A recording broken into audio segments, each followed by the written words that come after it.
নমস্কার বন্ধুরা, তোমরা আছো তোমাদের YouTube channel study knowledge academy. একটা গুরুত্বপূর্ণ আপডেট, অনেকেই জিজ্ঞেস করছে যে ফুড এসআইয়ের কেসটা কি হলো, ফুড এসআইয়ের কেসটা কি আদৌ মিটে গেছে, এক্সাম কি হবে, রি এক্সামের যে ব্যাপারটা চলছিল সেটা কি আদৌ পসিবল, নাকি ফুড এসআইয়ের কেসটা নিয়ে আর কোনোরকম কোনো আলোচনা হচ্ছে না কি না, বা নতুন ভ্যাকেন্সি কবে আসবে, এই নিয়ে অনেকের মধ্যে অনেক রকমের দ্বিধাবন্ধ। তো আজ একটা আপডেট তোমাদের সাথে শেয়ার করব।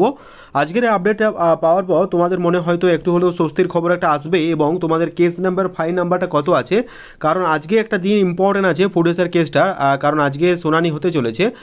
তো কেস নাম্বারটা মেনশন করব এবং কোথায় তোমরা দেখতে পাবে সমস্ত কিছু স্টেপ ওয়াইজ আলোচনা করবো আজকের ভিডিওর মাধ্যমে। কাজেই তোমরা যারা ফুড এসআইয়ের এক্সাম দিয়েছিলে আজকের ভিডিওটা তাদের জন্য, অনলি ফর ফুড এসআই যারা এক্সাম দিয়েছিলে এবং রি এক্সামের জন্য অনেকে আবেদন করছিলে।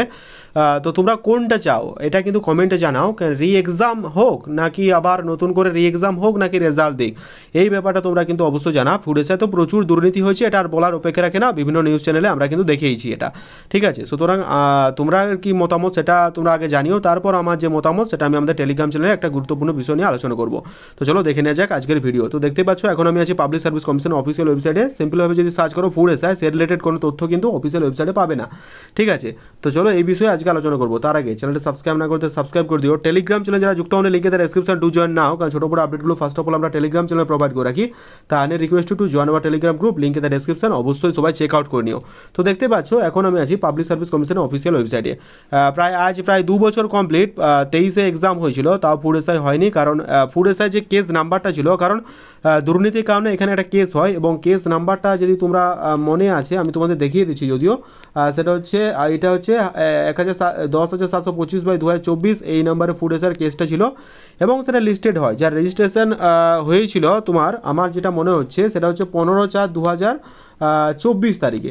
এখানে দুটি অর্ডার পাস হয়েছিল, এবার কথাগুলো গুরুত্বপূর্ণ মন দিয়ে শুনো, তাহলে বুঝতে পারবে। এখানে দুটো অর্ডার কিন্তু পাস হয়, সেই অর্ডারের ভিত্তিতে আমরা বলতে পারি দুটো অর্ডার, একটা হচ্ছে 18/6 একটা অর্ডার পাস হয়, 18/6/2024 একটা অর্ডার পাস হয়, আর একটা হচ্ছে 30/8/2024 এই দুটো অর্ডার পাস হয়, ঠিক আছে। তাহলে ডেটটা মনে রাখো, একটা হচ্ছে তোমার 18/6/2024 আর একটা হচ্ছে 30/8/2024, এই দুটো তারিখে দুটি অর্ডার পাস হয়। বাকি যে ডেটগুলো হয়েছিল, অন্য ডেটে যে হিয়ারিংগুলো হয়, ঠিক আছে, শেয়ার হিয়ারিংয়ে কোনো কিছু আলোচনা হয়নি, অ্যাসাইন ম্যাটারটা পরবর্তী ডেট দিয়ে, একটা অ্যাসাইন ম্যাটার হিসেবে নেক্সট ডেট দিয়ে নির্ধারিত হয়েছে। তো এবার কথা হচ্ছে এটা নেক্সট হিয়ারিংয়ের ডেট কবে আছে বা আদৌ কিছু হবে কি, সে নিয়ে কিন্তু একটা গুরুত্বপূর্ণ আপডেট। দেখো ফুড এসআইয়ের কেসটা আমার মনে হচ্ছে না এত তাড়াতাড়ি মিটবে, এটা একটা জটিল বিষয়, এটা রি এক্সাম হয়ে গেছে, বা রি এক্সাম হবে কি না আদৌ সে নিয়েও কিন্তু একটা সংশয় তৈরি করছে। ফুড এসআই প্রচুর পরিমাণে দুর্নীতি হয়, এটা আর বলার উপেক্ষা রাখে না, ঠিক আছে। কিন্তু যেটা সবথেকে বড় ব্যাপার এবারে, যেটা মানে স্বচ্ছতার সাথে যেগুলো হলো, ধরো পিএসসি ক্লার্কশিপ, ঠিক আছে, তার সাথে পিএসসি মিসলেনিয়াস, এই দুটো এক্সাম তো অতি স্বচ্ছতার সাথে হয়েছে, কারণ আমি এটা নিজে দেখেছিলাম, নিজে প্রতিটা সেন্টারে গিয়েছিলাম, ঠিক আছে, যেটার ভিডিও আমি আপলোড করেছিলাম, ঠিক আছে। সেখানে কিন্তু দুটো এক্সাম খুব সুন্দরভাবে হয়, কোনো রকম কোনো দুর্নীতি ছোঁয়া কিন্তু যায়নি, ঠিক আছে। যেটা রেজাল্ট হয়েছিল সেটাও মানে কোশ্চেন পেপার বেরিয়েছিল, সেটাও পরীক্ষার পর, সেখানে একমাত্র পিএসসি ক্লার্কশিপ, পিএসসি মিসলেনিয়াস, এই দুটো এক্সাম কোনো রকম কোনো দুর্নীতি হয়নি, ঠিক আছে।